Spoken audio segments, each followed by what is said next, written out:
afternoon everyone, welcome to a brand new video. Why am I so jolly today? I have no idea. I've been feeling pretty down today actually, just because of lockdown and all that jazz, but no, we need to stay positive. But today I'm going to be bringing up a pretty controversial topic in The Sims 4, of course. What else am I going to talk about? And I think we as a community need to talk about these issues in order to kind of release our opinions and have a good conversation about it, because we as a community are the consumer. EA and The Sims 4 are the companies that are trying to sell us this product that we know and love, and I think we need to hold them accountable as to some of the reasons why we don't like certain features. And obviously this week has been quite controversial because of EA's decision to bring out a new pack. Now don't get me wrong, I'm going to try and stay positive about this pack. I'm trying to go in with an open mind.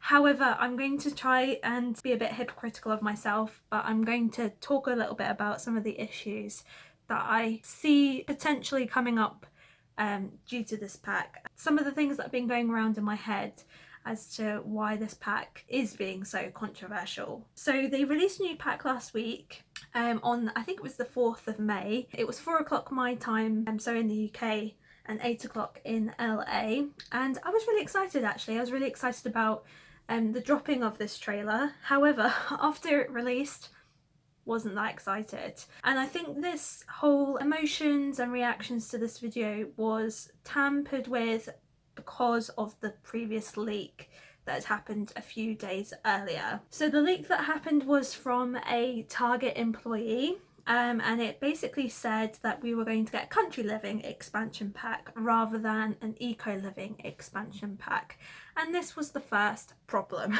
I think a lot of people were really excited about having a country living pack.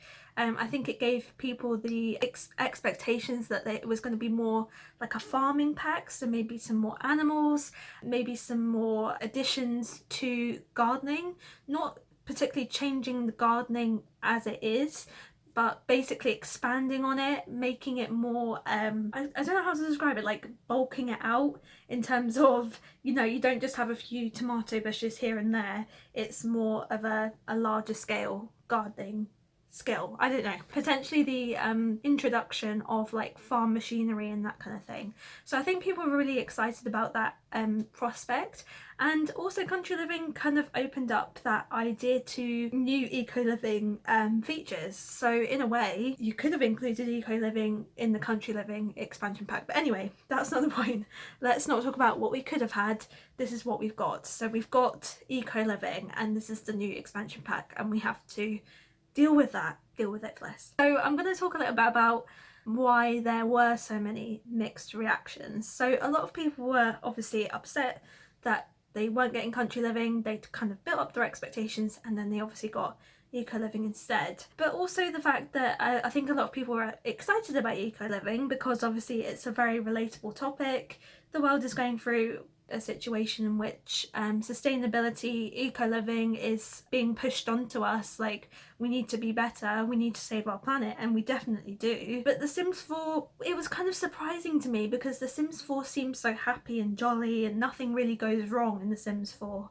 And the fact that they're basically injecting this kind of negativity that we have in our own world into the Sims 4 game seems surprising, because there's so many other issues that are in the world right now, in our world right now, that they haven't explored in The Sims 4 before. Like, for example, you can't get arrested in The Sims 4, you can't murder anyone in The Sims 4, you can't burgle anyone in The Sims 4. Just small issues like that that change this whole happy jolly image into something a bit more realistic compared to our own lifestyle. The key things I think that people picked up from the trailer were actually things that were brand new, and to be honest there wasn't a lot of that I think personally. So some of the key features that obviously people were excited about were ladders. I think were the big issue that a lot of people were like, oh my gosh, we're finally getting ladders. But the thing is that ladders isn't even in the expansion pack, it's in base game, it's coming in a base game update, so technically you can't count ladders as an eco-living thing, just like open water swimming. You can't count that as an island living feature because it was a base game update. The other things that people were kind of excited about were, I've noticed that sliding doors are getting doubled in size. James Turner put it on Twitter the other day and I was really excited about that. So I don't know if we're getting them in base game too, because we got sliding doors in base game as well. So I hope they are base game, so I don't know if they're going to be an eco-living feature either. But some of the other things were compost. People were excited about getting a wee compost box. People were excited about getting new gardening features. People were excited about getting that new community initiative idea. That's probably the only thing that is central to this pack. Other things that are central to the pack but people weren't that excited about was, it seemed that there was a lot of kind of scientific stuff going on, a lot of inventions going on, and there's obviously this new career called the maker career, which I think is upholstering furniture, I believe. People were fairly excited about it, but I wouldn't say that they were massively excited about it. I think people most of the time were mentioning ladders, ladders, ladders. To me though, I think a lot of those issues and a lot of the key themes of this pack could have been brought out in previous packs. Comment to me if you think that I'm wrong, but if you think about, for example, all the gardening features that they're bringing in with eco-living, so for example the compost feature, living walls, the new planters, I just think that that could have been introduced in Seasons. Seasons' whole kind of image was very much based on, you know, living outside, making more of your garden. Seasons was a lot more outdoorsy, and Seasons also really focused on the gardening feature. They obviously brought in the gardening career and they brought in seasonal plants and stuff like that. That's really, really great. So why wouldn't they bring in compost and these new kinds of planters into that? It just doesn't make sense, and yet it's a massive feature of this new pack, and I think a lot of people are going to buy this pack because they didn't get it in Seasons. Another thing is that kind of off the grid trait that came with island living, the whole kind of island living, picking up plastic off the beach. We all know that island living didn't live up to expectations. They could have done a lot more in terms of gameplay.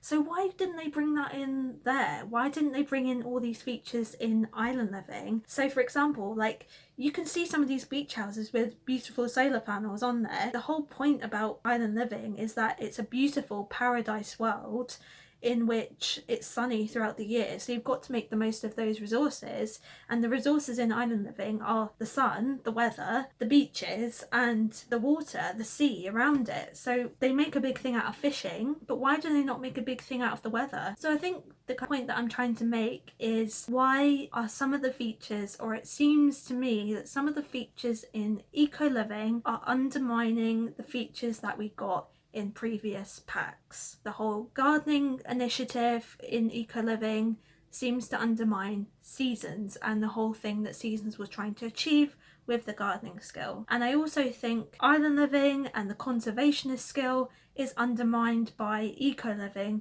and trying to create this community initiative. So for me, I'm thinking maybe we could have had a community initiative in island living. Maybe one of the beaches in island living was really dirty, horrible, tons of plastic, all the animals were getting harmed and stuff like that.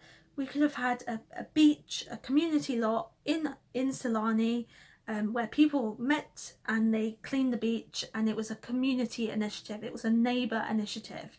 Whereas island living right now is just you as a sim, as a player, one player cleans up the beach, and in real life that doesn't happen. It doesn't take one person to clean up the beach, it takes tons of people. And actually in the island living trailer you will see that the main character, the main sim that they're following, is with about 4 or 5 other people cleaning up the beach. So why didn't they have the community initiative in island living? I just think it's a bit of a waste of money. It's like, oh, we forgot to put that in Seasons and we forgot to put this in island living, so why not just put it in one pack and pretend that it's just brand new and it's a brand new idea? No, it's not. compost is a massive thing out of gardening, so why not have it in seasons when gardening was your main feature? Oh, it's so annoying. But anyway, I'm trying to keep an open mind.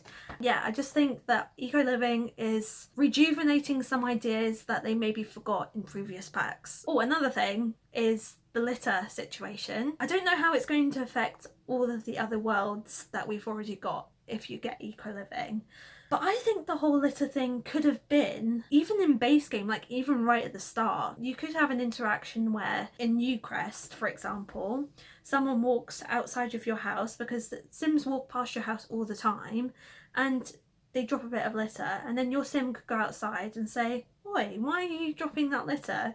You know, and if they do drop litter and if your Sim doesn't do anything about it, it could affect, I don't know, the plants, or they could have introduced that feature way earlier than now. Again, I'm not going to criticise that too much because we haven't seen the gameplay that eco-living has yet. In terms of whether I'm going to buy it or not, no, I'm not going to buy it yet, and I think that's the key thing. I think people are just pre-ordering it at massive prices right now just so that they can get it on the release date, and fair enough, if that's your thing, if you think that eco-living is your thing, go for it, but don't just buy it for the sake of it. And don't buy it for the sake of it and then come complaining later on saying, "Oh, I shouldn't have bought this pack." Wait until the game changers get it, wait until they have their reaction videos, because I don't agree with the criticisms that some game changers get. I think game changers obviously are positive about the game because they love the game. So do I. I'm generally quite positive about The Sims. I love The Sims.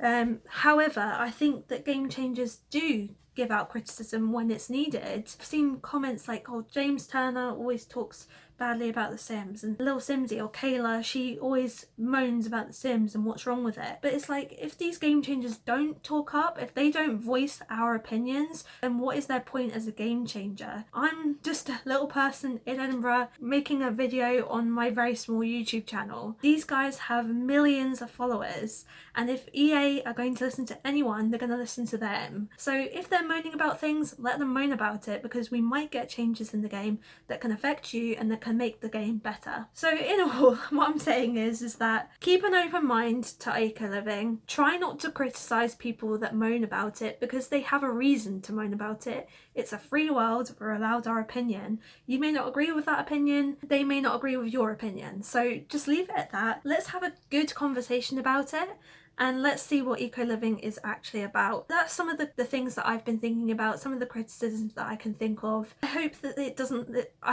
does live up to the expectations. I hope it is better than what I'm thinking it's going to be like. I'm not going to buy it just yet. I'm going to see the kind of gameplay and some of the build and buy items, and we'll see what that's all about. Yeah, as I said, let's start a conversation. Twitter, Instagram, let me know, and yeah, try and stay positive and keep playing The Sims, because The Sims is a great game, let's face it. But I'll see you on the next video, and I hope you have a great day.